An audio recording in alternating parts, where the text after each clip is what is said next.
Good afternoon, Eastporter, or should I say good day, depending on what time of the day you're sitting down to watch this. I want to invite you and welcome you for joining us as we put together this four-part series called Framing Our Future here at East Porter County Schools. Here at East Porter, we are at the crossroads, and the decisions that we make together now will be shaping our district for the next decade. Our goal is full transparency about the challenges that we are currently facing. The first and most foundational reality is our enrollment. Our state funding is based almost entirely on the number of students that we serve. If you look at our data over the last decade, you will see a clear and persistent trend. In 2017 and 18, East Porter reached a high of 2,547 students that we served K through 12. Our current 25-26 enrollment puts that number at 2,186. This represents a significant structural change. Basically, we are graduating around 180 seniors a year, and we are only getting about 115 to 120 kindergartners.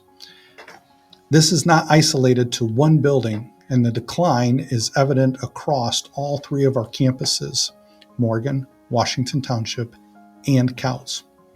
We are a smaller district today than we were even 5 years ago. So what does this mean for our district's operation? Simply put, declining enrollment equals declining funding. Our primary source of money, which comes in the educational fund, and that covers teacher salaries, benefits, and classroom materials, comes through the state tuition support. Because this funding is calculated per student, losing students means we receive less total revenue year after year. It is a direct connection. Fewer students on our rolls means fewer dollars available to run our schools. We cannot maintain that same overall budget with fewer students to generate the revenue. This leads to a financial paradox that can be confusing.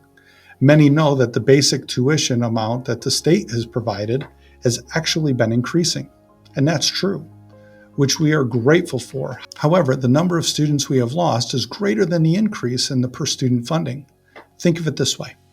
If your paycheck per hour goes up, but your hours are cut in half, your total take-home pay still drops. In our case, the drop in enrollment is so substantial that the increase in per-student funding cannot offset the total loss of revenue.